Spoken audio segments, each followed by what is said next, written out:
Hello, hello, hello, Cryptonauts! Welcome back to another episode of Cryptocurrency Chat. I am your host, Blockchain John, back from vacation, here with my buddy Jake Jabarelli, ready to give you episode 506. Yes, 506. All right, so yeah, I've enjoyed my vacation. It was nice. It was great. It was nice to just disconnect and plug. My internet was very limited, which in a way was good because it just meant I spent more time out in touching grass IRL. It was great. Loved it. Beach. The Wait, beach was was there fantastic. any grass there? There was any there was sand, plenty Yeah, of lots of sand sand. You were everywhere. touching sand, okay. I was touching sand. All right, let's jump on to the first news. All right, so we're kicking off here as we always do with Decrypt here on the 12th of April 2023. Ethereum Shanghai upgrade goes live, unlocking $34 billion in staked ETH. I can't believe there's that much in there. That sounds like a billion. No, is it a billion? No, it's 10 million nodes worth of ETH because it costs 32 ETH to get one node. Anyways, yeah, so this is exciting. This was what we're recording here on Pacific time at roughly 9 p.m. It went live at 3:30 Eastern, which was it 3:30 Eastern? April 12th. Oh, 6:20. It was 6:30 Eastern, so it was 3:30 our time. So roughly 5.5 hours ago. 5 hours ago. So Yeah. yeah, so it's up, and This the is thing is, good. This has been in the works. Go ahead. it's well, the thing that's so neat about it is the price went up. The price went up just Mhm. shortly, like maybe a day before it went live, and the price didn't really drop much at all when all these other people can now pull their ETH out. It seems like people are pumping more ETH in because the price is, Yeah, there was a lot of FOMO. Yeah, people are pumping fiat into it. Yeah. yeah, there's a lot going into it because like price of ETH is almost to 2 grand, which is it's been a long time since we've been that high. So, You know, there's gonna be a lot of dumping though pretty soon because a lot of centralized companies like Coinbase and bankrupt companies like FTX and Celsius and what's the other one? Kraken. I think Kraken also announced that yeah. they were going to dump their coins on there because of Fed regulations. And of course, the bankrupt companies like FTX and Celsius, they're forced to sell because of bankruptcy. Right. So yeah, regardless, yeah, that it's going up. Hopefully, it goes up. It's always good for the economy. But in the end, expect there to be a lot of coins dumped onto the market. Yep. By a force of hand. It's inevitable. It's going to happen. Well, people have Is it going had to to sit on their money for so long. It's been years. So is it going to zero? No, it will no. not go to zero. Okay, don't FOMO. It's cool. Hang out, enjoy the ride. I believe staking is still an option. Correct me if I'm wrong, Jake. Yeah, yeah, of course you can still stake. Just because you can sell now doesn't mean you can't stake. I mean, how Right. else are So you you can supposed still. to be able to get a node if you can't stake it? Right, right, right. That's So true. yeah, right at this Might time not of be a writing, problem. when this was written today, was a total cost of a 32 ETH node is about 61,000 US dollars, which is a good chunk of change. Um, Pocket change. right. Well, that's still two Bitcoin, right? As of If right I now. recall, if I recall, Celsius has about $3.2 billion net locked ETH that is going to be dumped onto the market. Yeah, because they need to sell that stuff so they can pay their people back. Yeah. Yeah, so I think Kraken has another 1.2, I think, billion. wait, you're talking about 1.2 billion ETH or 1.2 billion No, dollars worth of dollars, ETH? dollars, Okay, dollars. Yeah. no, it's Yeah. probably more than that right now, but because we know when things crash down, it was worth a whole heck of a lot more when people put their money in. That's the reason I don't like using fiat to This buy is, stuff because if it drops in value, you lose it. so if you scroll down right above the tweet there about from ethprofit.eth, Hmm. there's a paragraph there and an interesting sentence there. It says during the epoch. So let me actually read the whole paragraph. Luckily, though, those immediate concerns are now rear-viewed mirrored. Once Ethereum reached its 194,048th epoch at 6:27 p.m. EST, the network's mainnet began forking to integrate the Shanghai upgrade. During the epoch, 8 slots were missed. That's what's interesting. Hmm. A standard amount typically representing nodes that had not yet updated their clients were Shanghai, Yep. which it kind of that's bizarre. First of all right, It's not but everyone's on the ball. It might be nighttime where they are. So the Ethereum network continued processing transactions. Right, so I'm a little confused. Just because Enlighten me there. 8 I'm a nodes are little down doesn't mean there aren't thousands of other nodes. okay. All right, So, cool. There I you go. mean, there's You just probably connected the plenty of dots for nodes me. down right now. So, just because not everybody's up to date with doing things. So, So the right. signal of the successful upgrade, it was good. All right, immediately thereafter, staked ETH withdrawals began processing smoothly. Great. Ethereum Chapella upgrade was a stunning success. We made it. Was a tweet from ETHprofit.eth. Yep. Cool. Right. So, ETH Congratulations to is everybody that staked for on. the past few And years. yeah, exactly. I was one of them. Not that I staked a whole lot of it, but I did stake some of it back when I joined up with ETH when ETH was like 300 US dollars per coin is when I put some of it on the staking pool. Anyways, let's move on to bad news for Justin Sun. Oh, Binance US to delist Justin Sun's Tron token next week. What? What is going on? Let me read this first paragraph here. Binance US, the American branch of the world's leading cryptocurrency exchange, Binance, announced that it will delist Tron, TRX, and Spell from its trading platform. Both tokens will be removed from Binance US on April 18th. So if you have Tron or Spell, you better get it off of Binance US immediately. All right? Actually, get all your crypto off of exchanges, please. Exactly. All Not right? your keys, not your crypto. Don't The store your exchange coins said on it an will exchange. continue. The exchange said it will continue to support USDT and USDC stablecoins issued on the Tron network. Okay, that's fair. That's good because you know Along that. these lines, although not explicitly related to this exchange, Bittrex, my favorite and first exchange that I ever used for anything, is closing down its exchange. And so What? Tron is going away as well. So by the end of this month, Bittrex will no longer exchange coins, and you cannot host them there anymore. They're literally shuttering their company because they're so scared that the Fed is going to sue them out of existence. Wow. So they're just beating the Fed to the punch. I mean, look, Coinbase is getting accosted, right, by the Fed. If Coinbase, the biggest besides Binance in the world, can get accosted by the Feds about staking, Bittrex is not going to survive. So I'm only making that as a side note to say that if you have Tron, which Tron can be exchanged or could be at least exchanged on Bittrex, no longer there either. That's crazy, dude. That's crazy. Yeah, I'm a little Let's see disappointed what because else I do we have really here. like Bittrex. I used them for a long time. Yeah. Yeah, I've used them in the past. Yeah. Here's a quote. We operate in a rapidly evolving industry, and our digital assets monitoring process is designed to be responsive to market and regulation developments, Binance US said in a statement. All right. So, when a digital asset no longer meets our high standards or industry circumstances change, we conduct a more in-depth review of the affected assets and assess whether further action is necessary. Which is true. If you guys don't know, all exchanges do this, not just Binance US. All exchanges do this. If there's very minimal activity going on with a particular coin that they listed in the past, they're going to delist it. There's no point of having a token listed if there's no activity going on there, Right. right? Yeah, Um, it's eh, wasting time, wasting money for them. exactly. So there you go. I don't know if that's the reason why they're doing this. They don't actually specify what it is, but I'm sure they have a good reason. It's all strategy, right? Tron's They don't want to lose exchange, money. It's the all exchange of Tron token isn't bad. It's definitely still being exchanged in a lot of places, unlike Kava coin, but it's it's not. Yeah, Tron. Paul, you're right. Sometimes John does cut out, but it's because his bandwidth is poor. Um, in any case, uh, you're not cutting out for me though, John. Um, okay. the I think this is Binance is taking Tron down because of the scandal that Tron is going through. So Justin Sun. yeah, just well, not Tron the person, but yeah, Tron the coin. So yeah, and then Spell is the other one they're taking off. Um, this is a reward link to Abracadabra Money lending platform. So or Magic Internet Money is another one related to.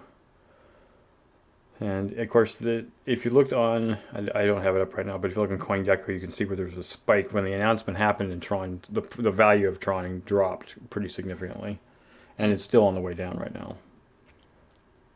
And the SEC lawsuit specifically targets Sun's three companies: Tron Foundation, BitTorrent, and Rainberry.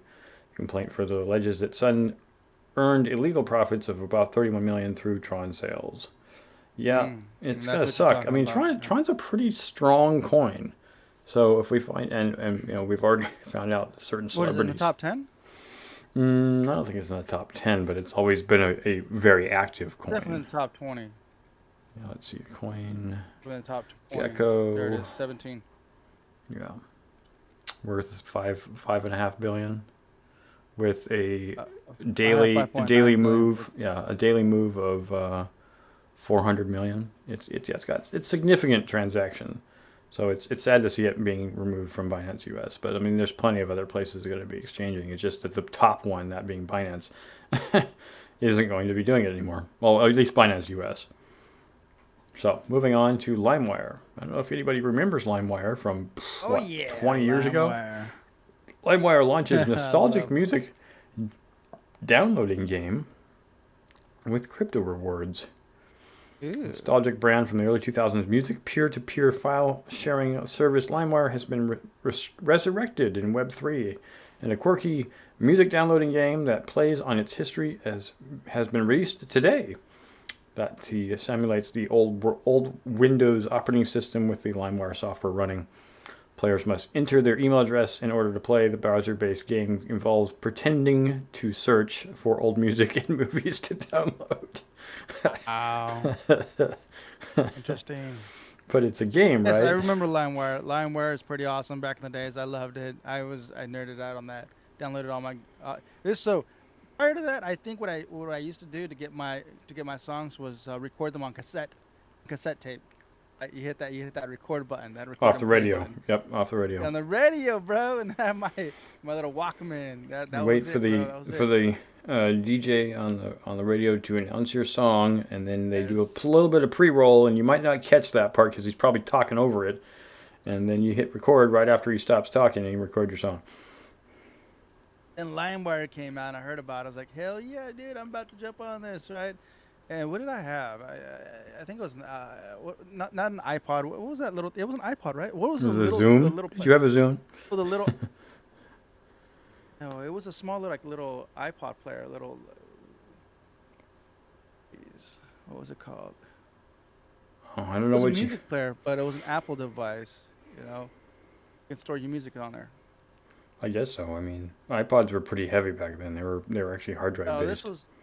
Oh, this one was a small little device that you can store music on, and you had the play button, stop button, forward and back button. Well, I mean, there were a whole bunch of Select your. crap early MP3 players. Yes, MP3 players. Yeah, that's what it was. Yeah, that was back in the days. Loved it. It was great. That's where I I, got my LimeWire music. I I had actually played had on an there. That was great. MP3 Man. It was a Chinese knockoff of the Sony Discman that played MP3 CDs. I might still have it somewhere, but it broke a long time ago. So I could burn an MP3 disc, with like 700 songs on it, and then play it on this Discman like device, which is pretty cool. It was honestly pretty shit, but it did work. But this is still pretty cool. What was this? LimeWire game. The game, it says all scores are entered onto the leaderboard, and the players with the highest scores are being promised crypto rewards from the form of LimeWire's Mm-hmm. new upcoming ERC20 token, LMWR, or Limware. Oh, Limware, which is Lemur. slated for release next month. The top 1,000 players will receive a total of 150,000 Limware, distributed hierarchically among them, as well as merch packages. So you get to play the game by faking like you're downloading music and movies. Wait. It's only available until May 15th. Why? Uh, Available to play until, I don't know. Good question. Hmm. I guess they're That seemed to explain promoting. that. I guess it's just a promotion for the new LimeWire. Yeah, could be.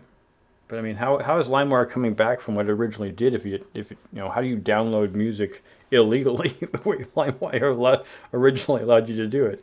I guess you could technically torrent it, but I mean, Well, I gotta look you into don't that even need too. LimeWire to torrent music anyway. So Yeah, I know it's all readily available now. It's beautiful, man. Music's beautiful. All right, yeah, let's move on. yeah. Let's move on to the in my opinion most important topic of the hour, and it's something we could easily talk for hours about. We get an entire podcast dedicated to.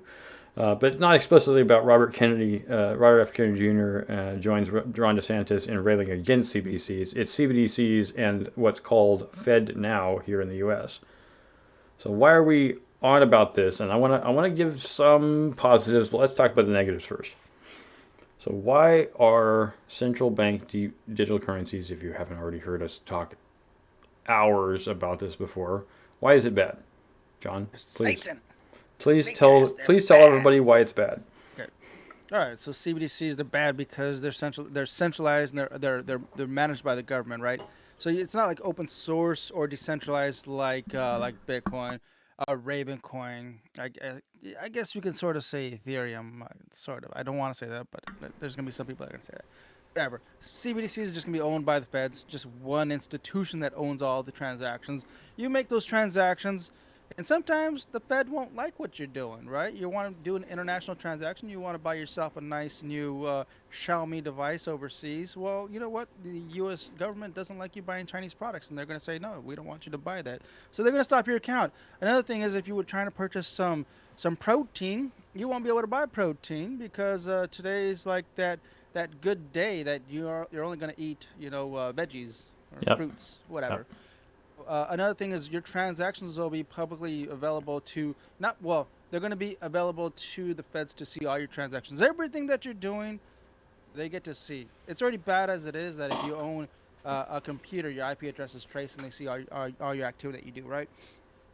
It's even worse that they get to see what you're spending your money on. With cash, they won't really see that, right? You're spending your money peer to peer, right? But here with FedNow with CBDCs, all your transactions is publicly available. Well, not publicly available for the public. I'm sure it's going to be private. The public won't be able to see all those transactions, but the government will be able to monitor all the activity, right? Right. What else? What else am I missing?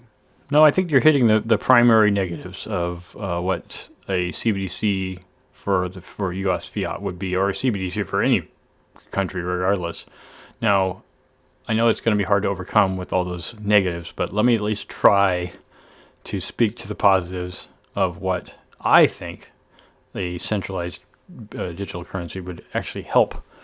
Now, for people who, one of the first things they mention off of the FedNow website, which is a real website, it's like fednow.gov, you can check it out, is it means that every single person, whether they're a citizen or not, that means even quote-unquote illegals or people here on green cards can come in and use, all right, maybe it's not FedNow explicitly, let's see. It might be something different. FedNow service. Okay, so is it Federal Reserve? No, okay. So it's not up yet. It's not going to launch until July. So if you go to federalreserve.gov, it'll tell you about it. But just look up FedNow and it'll tell you what the thing is. It's FedNow services, frbservices.org, but that's an org. But federalreserve.gov press releases has the actual announcement. Anyways, let me make the points that they were making. Every single citizen in the United States, whether they be here legally or not, can have access to digital banking services completely through this service. And the reason that is good is because it means that the roughly, I think they said was 40 million people that are currently in the U.S. who do not have access to banking services will have access to banking services finally. Now, another reason, why is another reason that it would be good to have the service? Right now, when you're sending transactions, like if you use Venmo or PayPal or Cash App or something, the money is sent immediately, right? If I send you, John, money from my Cash App to your Cash App, you get it right away. But if you make a payment through anything else that's not Cash App, Venmo, or something like it, on the weekend or anytime after like Friday at 6 p.m., that transaction does not go through until Monday at 8 a.m. And with the new FedNow service, it's 24/365, 24/7, 365. Every single day, every single second, whenever you want to send money, it just automatically goes. It's no longer having to wait for the weekend to be over for that transaction to go through. In my opinion, that's one of my biggest favorites about FedNow's service. It gets rid of what's called ACH, or Automated Clearinghouse, within the country and eliminates this waiting until Monday BS. And it also eliminates transactional changes from being as much as 48 hours, no matter how much money you send. You can. The whole point of this thing is the Fed realized back in 2019, which of course Bitcoin existed back then too, before we had this pandemic BS, is that the people back then were like, well, if you want to send more than $5,000, you're going to get checked on it. The Patriot Act did that to us. If you want to send $10,000 or $100,000, it can be very expensive to send $100,000. So a lot of people were turning to, as we have for a long time now, crypto, because you can send crypto. You can send $10 million through crypto, and it might cost you, $100, maybe. Depends on what coin you send it in. So you can send gargantuan sums of money to anyone, anywhere, and the Fed doesn't necessarily appreciate the fact that you can do that, and so they want, of course, you to use their service. But they're also trying to get to the fact that they're allowing people to send money instantaneously all the time. They're really seeing the values of what crypto brought to it and saying, yeah, we're going to kind of restrict some of those functionality. Like if you put all your money through FedNow, they can then say you can't buy whatever you said at some point in the future. But they're basically trying to pull the functional values of what crypto allows into something that involves fiat currency. So those are my positives. I know you may say that the negatives that you mentioned earlier outweigh those positives, and maybe they do. But to me, these features are things that we just haven't had because the banking system would not allow it, because of something that happened, before even I was born. My dad used to talk about this all the time and rail about the fact that banks were dicks about this. They're like, oh, well, it takes some time to send money. No, it doesn't. You have computers. It should be instantaneous. You should just be able to send it and it's done. But they deliberately make it go slow so they can make just that little bit extra money off of your ass. And the Fed now gets rid of that. So they're just trying to make transactions go faster and get rid of the old banking BS that's been going on forever. So if you want to send money from your bank account straight to Amazon to buy something, you can do it at 3 o'clock in the morning, Sunday morning, and not have to wait till Monday 8 a.m. for the transaction to take place.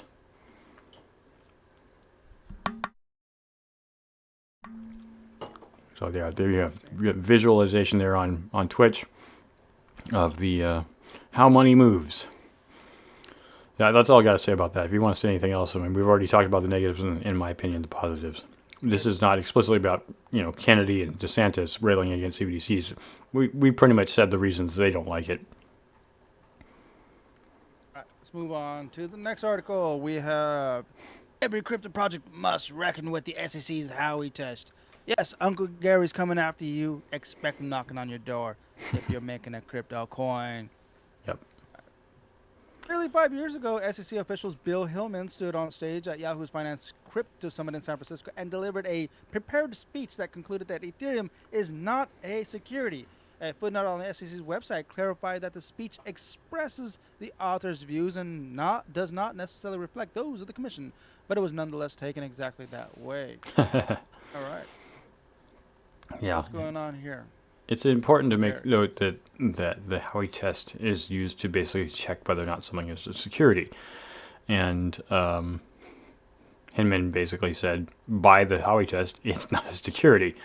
But the Howey test has become an infamous boogeyman for everyone in crypto. And while the industry would like it to just go away, it's clear it's not going to happen anytime soon.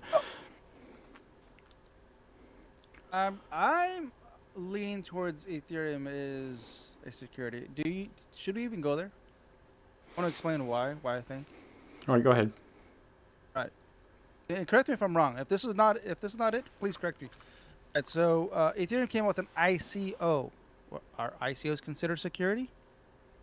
Well, all right. So to be more broad, what we talked about before was the whole point of saying what is a security is do people put money into a thing expecting the value of it to go up? And is that thing fungible? Yes. Are people putting money into Ethereum in that manner? Probably in the beginning, yes, they probably were. Are they doing it as much now? Probably not, since the price of Ethereum has been down for so long. But there is also the fact that you can stake Ethereum, and that's one of the things that the SEC is getting on people's cases. If you're putting in staking, then yes, you're expecting the value to go up. Will it go up? But that's no different than a stock. So in a security, in that sense, are you putting money into a security and expecting it to go up? Yes, you are. You're expecting to earn interest and for the value to go up. So are you doing that with Ethereum? Probably. But anymore, since Ethereum has become much more of a tool, and for the Ethereum virtual machine, a lot of people put things on the back of that tool. Does that mean that Ethereum itself is now a security? Probably not so much.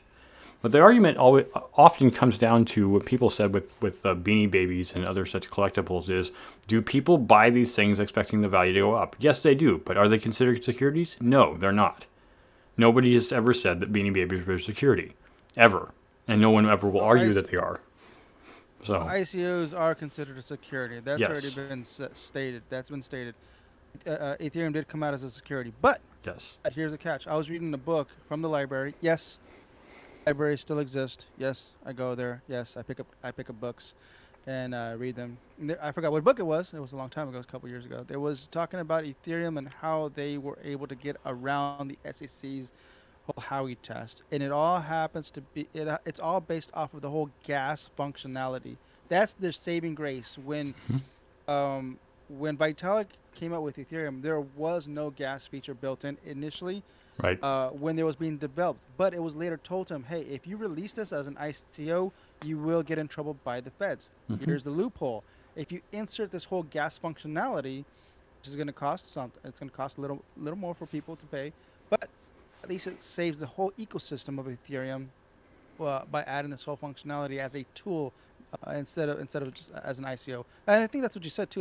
It's more of as a tool. It's more considered as a tool for the EVM. Which is true. That's basically how it's built, and that's what it is. But yes, I still want to say that it's a freaking ICO, man. Yeah. And it's centralized. Well, I mean, one of the things we don't like about it, and the very thing that kind of was the saving grace of it, is the fact that it has gas. You have to pay some small portion of Ethereum in order to make a transaction. A lot of coins do that, so they can avoid the Howey test per the statement. But it actually annoys you and I, because one of the very first things I asked when it came to Raven was, if you wanted to make an asset on Raven in the future, when the price of Raven, assumedly, I didn't know wasn't going to change much, because it was actually higher then than it is now. If the price or the value of Raven as it relates to fiat went to like $100, it would be very expensive to make an asset on Raven or make an NFT. And I just thought that was unfair. And I remember the founder's kind of response is like, well, you didn't get in soon enough, so too bad. And I was like, but I didn't get into Ethereum soon enough either. He's like, yeah, too bad. If you, when's the best time to invest? Yesterday. When's the second time to best time to invest? Today. So if you want to not feel bad about what they call fear of missing out, or FOMO, get into investing right now. So, gas does, in a sense, or the cost of sending does, in fact, save, or at least it seems to save, projects like Ethereum from being a security. Moving on. Last article of the day. What do we got? FTX debtors say, debtors, not debitors, debtors say, hubris, incompetence, and greed at the root of the exchange's collapse. FTX's exchange, that is. FTX CEO, well, current CEO now, John J. Ray, who previously overlooked Enron way back when that happened, is overseeing the exchange bankruptcy proceedings, submitted a damning interim report on the firm's operations April 9th, 2023, which was, 3 days ago. Ray wrote that debtors have had to overcome unusual obstacles due to FTX Group's lack of appropriate record keeping and controls in critical areas. Basically, it was an abject failure and a fustercluck because no one was keeping track of anything, barely anything. It was being run like kind of like a household business. And they were just kind of throwing things in a pile and hoping something gets taken care of, but really no one was taking care of it. And so when he dug into it, he realized it was very poorly run. They weren't even using a professional accounting software. They were doing everything in Excel. which is not like you can't do that in a startup business, but a startup business worth $30 billion, you probably don't want to be doing that in. You could pay people appropriate amounts of money to do the correct kind of finance. But part of it had to do with the fact that Sam Bankman-Fried, as I read in a previous article about a month ago, was treating FTX as his own personal piggy bank, because although he was the CEO and wasn't always the CEO the entire time, he paid himself, what was it, $2.3 billion? He used Alameda Research as his own personal piggy bank. That's the reason he took all that money and just gave it to politicians and insiders and all kinds of different labels on the Miami Heat's building of FTX. He was just throwing money out everywhere. It wasn't his money. It never was his money. But it's funny because his ex-girlfriend, when she finally became CEO, he only paid her $6 million. $6 million compared to the $2.2 billion he paid himself. The hubris. I mean, literally at the start of the article, the hubris, the abject hubris, incredible incompetence, and complete greed was really what was going on here. And it's funny because, as all the stuff that Bankman-Fried was doing, he just seemed to not care. He's like, yeah, I'll figure it out. Yeah, I'll figure it out. Yeah, I'll figure it out. Dude, you just don't care. This is other people's money you're dealing with, and you just don't care about it at all because you think you rule here, and you don't. So, it's... Sam Bankman-Fried faces in October 2nd, 2023, which is still down the road, a trial date. He faces a number of different charges, including fraud, defrauding the Federal Election Commission, and allegedly bribing a Chinese government official. Wow. Yeah, a lot of different things. Locked up for a long time. Yeah, and it's weird to see a white-collar crime, even though I don't think the man ever wore a white... Well, no, he did wear a white-collar occasionally, but doesn't really much of a white-collar kind of person, even though he's on the East Coast. It's interesting to see a white-collar person go to prison for this. I mean, seriously go to prison, not just get a slap on the wrist like, oh, well, just pay back, pay back the money and a fine of $1 billion, and you can go free and go start over. It's like, what's his name? The guy who started Firefest. He's starting Firefest #2. Don't you remember what happened? Hopefully, after this case, they get to take Alex Mashinsky as well. Yeah. Take him. Yeah. Yeah. I hope that this stuff is all resolved because it's really made crypto look bad. It's not crypto's fault that there were a bunch of assholes in the space, or crypto bros that were making it look bad. Crypto itself isn't bad just because there's people who don't know or people who are doing crimes for the sake of themselves. So that's why is FTT up 95%? What the heck? I don't know. Why is it up? FTT. Let's see here. FTT's coin is up. You're right. It went from $1.25 to $2.75. I don't know. Maybe. Yeah, I have no idea. All right. Well, that's the end of our show. Thank you all for listening, watching. Thumbs up if you please from YouTubers. We appreciate that. If you want to check out our places to donate here on CoinTree, we appreciate your donation. If you want to check us out on Patreon, that's awesome. That's all of our extra pre- and post-code content will be there. If you want to donate in fiat, we welcome that as well. You can also join us on Discord. We would be happy to have you there as well. And check out John when he's on Twitter because he's there all the time. Yeah, doing live spaces and whatnot. Noster, bro. Noster. No, Noster, fine, yes. Discord, you can get on our Discord and collect C3 Media tokens literally every single hour by I gotta collect mine. That's doing right. a exclamation point / work. Do mine right now on screen. I have to do it right now. Yep. You can collect your coins and you can actually buy stuff. Our coins have a certain amount of value within Discord. So check that out. As we say at the end of every single show, after John gets his coins. There he is. He's getting his coins. Yep.